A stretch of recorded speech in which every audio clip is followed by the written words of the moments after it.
जय गुरु जी। गुरु जी के चरणों में कोटि कोटि प्रणाम। गुरु जी की प्यारी प्यारी संगत को जय गुरु जी। शुक्राना गुरु जी महाराज फॉर गिविंग मी दिस सेवा of reading this beautiful holy Granth, which is the compilation of the satsangs of the Guruji's devotees.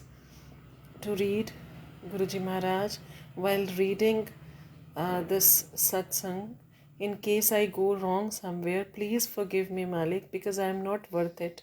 Guruji Maharaj, please give me the agya of reading this beautiful, beautiful holy Granth. Sangatji, the chapter I am going to read today is Like the Sun Rising Suddenly on a Sodden Landscape. It is not within my capacity or competence to put into words the supremacy of my Guru, for how can I do justice in cold words to his colossal divinity? However, in a sincere tribute of love and reverence for my Guru, I share my experience of supreme blessings with his approval. The path we seek is not different from the summit of salvation, the purpose of our being. The journey from seeking to reaching this summit is a kinch for those who entrust their reins in the hands of their Guru. For we are not pathfinders, but followers. I was born into a Jatsik family. My family had to its credit happiness, tasteful living, good education, and discipline. Throughout my childhood, I have always been influenced by my grandfather, a devout follower of his faith and of his master. Slowly, the import of finding a guru dawned on me. I was married into a Jatsik family. My husband, the only son after three daughters in his family, was brought up with lot of affection, which he seemed to have taken for granted. He learned to have his way, to his negligence towards the family and lack of responsibility towards himself can perhaps be attributed his fondness for alcohol, his major problem. It is a dream of every girl to be happily married, and I was no exception. But when a family is haunted with alcoholism, nothing is any longer in anyone's control, and worldly fetters and problems become insurmountable. The burden of responsibility and my unhappiness soon disillusioned me. During that time, my grandfather visited me. My inner turmoil reached out to him without words, and he assumed I needed some help. My eyes filled up with tears, and I told him that I wanted him to pray for me to find a Purn Guru, a complete and perfect master. However hard and mortal being may try, she cannot find an enlightened master. The master finds her when she is ready to tread his path. Shortly, my mother took me to visit Guruji in Chandigarh. From that moment, I stepped into Guruji's. I could smell roses, and the sight of him flooded my eyes with tears. For the next few hours that I sat there, tears kept streaming down my eyes. Many times after first meeting Guruji, I could not control the outburst of emotions, and I simply could not understand why. Every time I visited him, I experienced a peace that passed understanding. It was as if the flood of tears was singularly transforming me by some alchemic cleansing. In the meantime, my husband began to drink more. He lost all his sense of responsibility and was squandering money.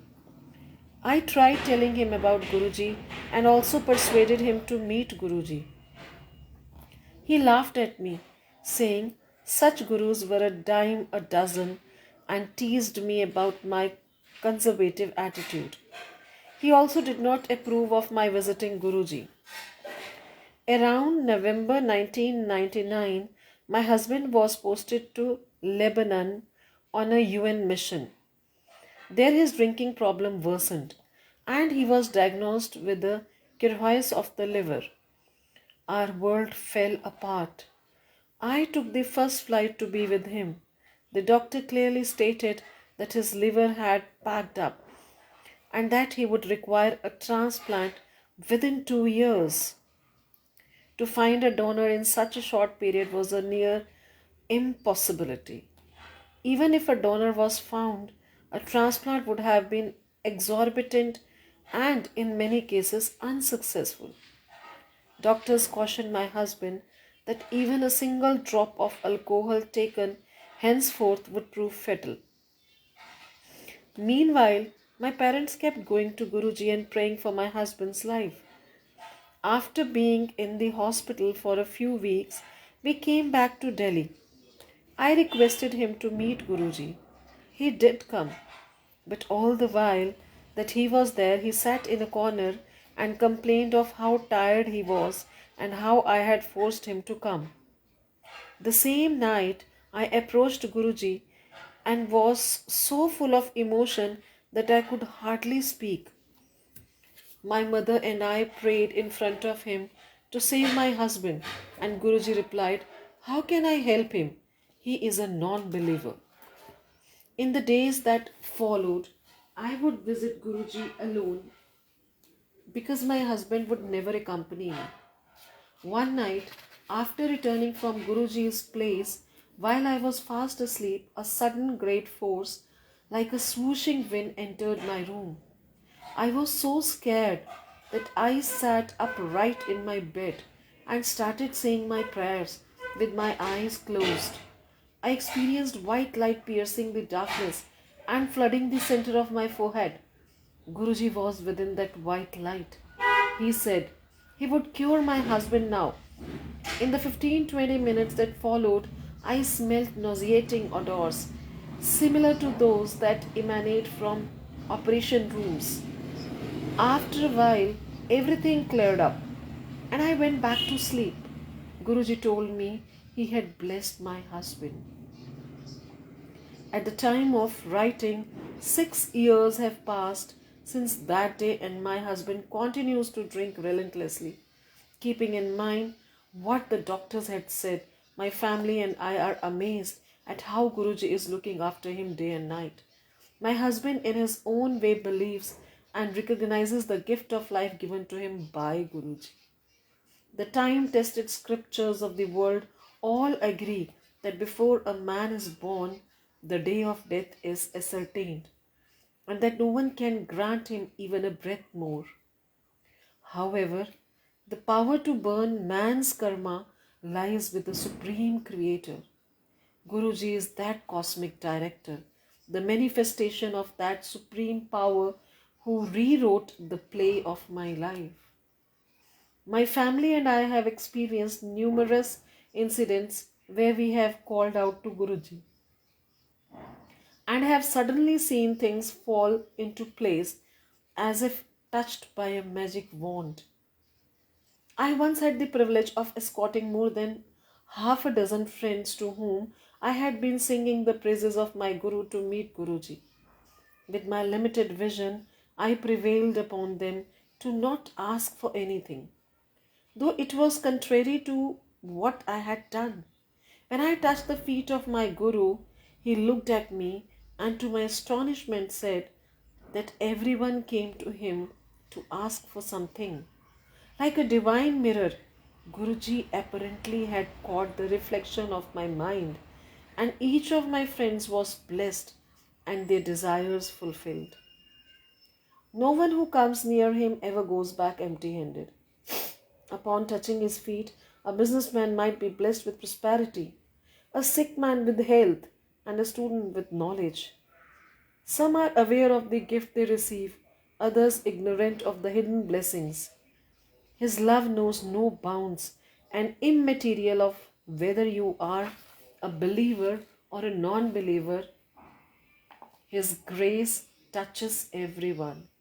He makes no demands, asks you to keep no promises, but slowly his divine presence weaves magic and transforms you from within.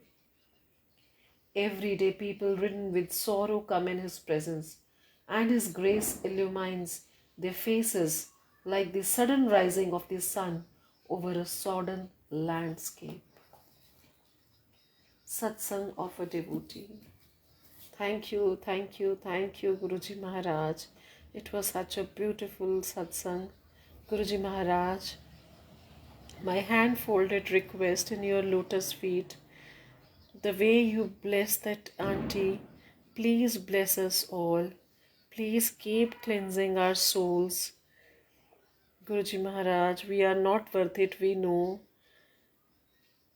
Shukrana Malik, you have taken us under your umbrella.